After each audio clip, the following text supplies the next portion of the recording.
Olá pessoal, aqui é a professora Fernanda Nascimento e agora a gente vai falar um pouquinho sobre currículo. Se você tem dúvida, tem dificuldade, esse vídeo aí é para você, tá? Quando a gente fala de currículo, nós temos alguns autores que a gente precisa lembrar deles, tá bom? Então, é o Tomás Tadeu, Alice Lopes, Zabala, Lucchesi e Libânio. São os autores que mais falam em currículo na escola, no ambiente educacional, e a gente precisa compreender esses autores, entender um pouquinho o que eles falam sobre currículo.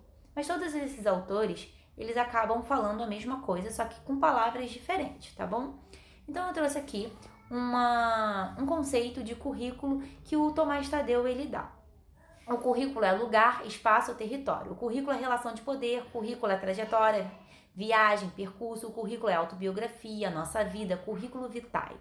No currículo se forja a identidade, o currículo é texto, discurso, documento, o currículo é documento de identidade.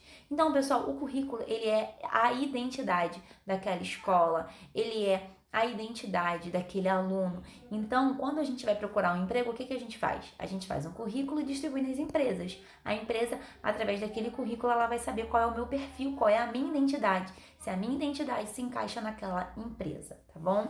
Então, esse livro do Tomás Tadeu, da onde eu tirei esse conceito, é Documentos de Identidade, e é bom vocês darem uma olhadinha nesse livro, então procure resenhas na internet, tá? Sobre esse autor.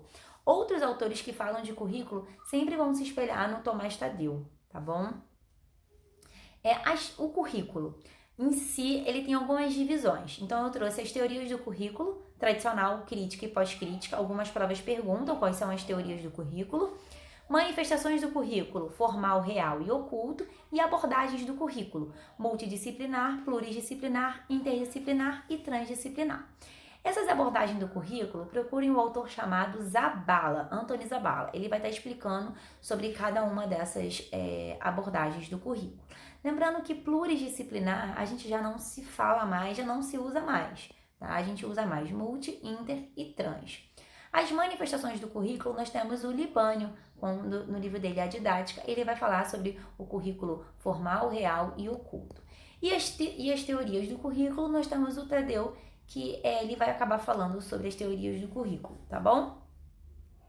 Então, nós temos aí as teorias do currículo tradicional, o currículo único para todo mundo, um currículo neutro, sempre em busca da eficácia. Os autores, os representantes dessa tendência, né, dessa teoria aí do currículo, é o Bopt, né, o Taylor e Dewey. Dewey é um autor que, Fernanda, mas ele é da pedagogia de projetos, aprender fazendo. Sim, o aluno deve aprender fazendo, mas para trazer uma eficácia aí para a sociedade, tá bom? Então, dentro da teoria do currículo tradicional, nós temos algumas palavras-chave, que é o ensino, aprendizagem, metodologia, avaliação, didática, organização, planejamento e objetivos. Então, a teoria tradicional ela vai se prender muito a isso, e a avaliação vai ser classificatória, sempre em busca de quantidade, da eficácia, tá? Ela não busca muito ali a qualidade, ela busca notas. Se ela tiver boas notas, é porque sinal que ela é de qualidade. E hoje a gente já sabe que tem autores que falam que isso já não é mais relevante, as notas, né? A gente tem que olhar para a qualidade. Depois, a teoria crítica, ela faz uma crítica à teoria tradicional, aonde as pessoas estão alienadas, dominadas por um currículo neutro, né, por uma abordagem neutra, homogênea. Então, ela vai fazer uma crítica a essa tendência. E as palavras-chave dessa tendência é ideologia, reprodução cultural e social, porque ali ela passa a compreender que na tendência tradicional a sociedade reproduz aquele modelo e ela não se preocupa com as classes sociais. E na crítica não, ela vai fazer uma crítica às classes sociais, vai fazer uma crítica ao capitalismo, vai fazer uma crítica à conscientização, à emancipação, à libertação das pessoas que estão presas ali, dominadas por um currículo neutro, né? O currículo oculto, que são os valores que são passados para os alunos dentro da escola, e esses valores ficam com esses alunos implícitos ali. E a resistência, a gente deve resistir a um currículo tradicional. Depois nós temos aí a pós-crítica. Pós-crítica, ela está relacionada à identidade, alteridade, diferença. Então, você já começa a compreender que o outro é diferente de você, você começa a compreender a representação cultural, gênero, raça, etnia, a questão do racismo dentro das escolas. Então, você vai trabalhar raça, etnia e o multiculturalismo. O multiculturalismo, temos um autor chamado Stuart Hall, que ele vai falar sobre multiculturalismo. Então, a pós-crítica, ela vem aí, né, fazendo também até uma crítica à tendência, à teoria crítica e tradicional, porém ela já vem, né, com outras questões, como o racismo, a etnia, a questão do multiculturalismo, a questão de igualdade de gênero, ou seja, a mulher e o homem tendo a mesma formação, elas têm o direito de ganhar o mesmo salário, né? Porque que é a mulher que vai ganhar menos, tá?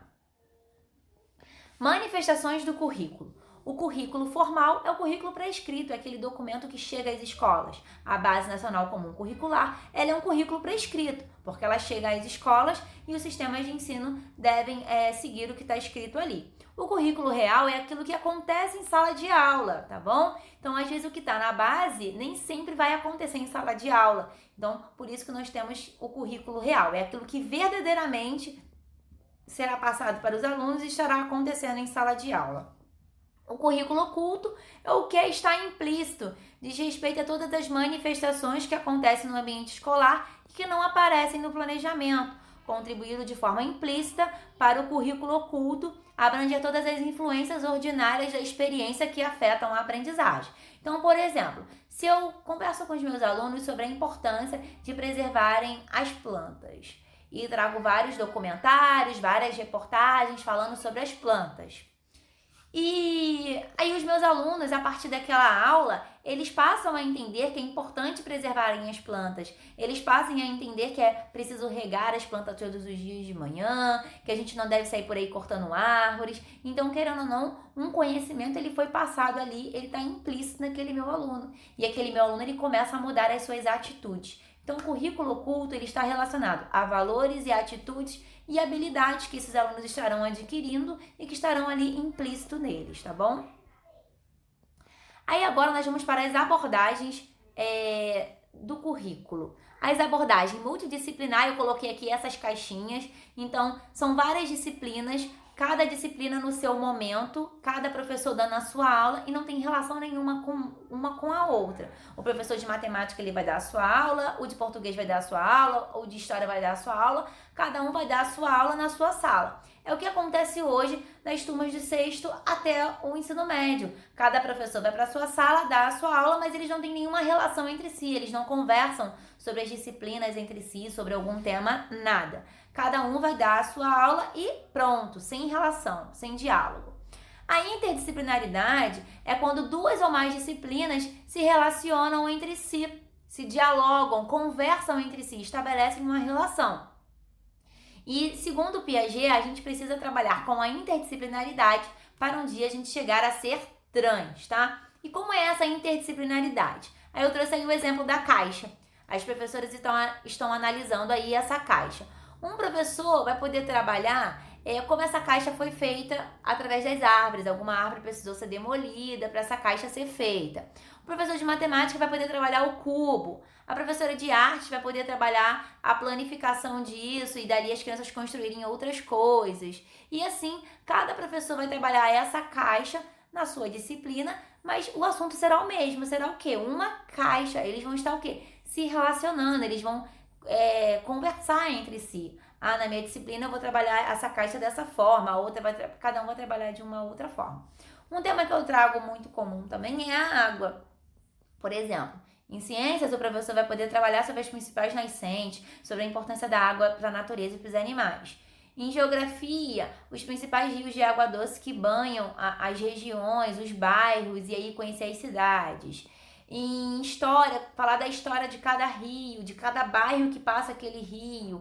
Em língua portuguesa, trazer um texto sobre a água e trabalhar sujeito, verbo, predicado, sinais de pontuação. Em matemática, fazer as contas de quantos litros de água a gente precisa beber e aí fazer vários problemas, vários gráficos de adição, de subtração e assim vai, tá?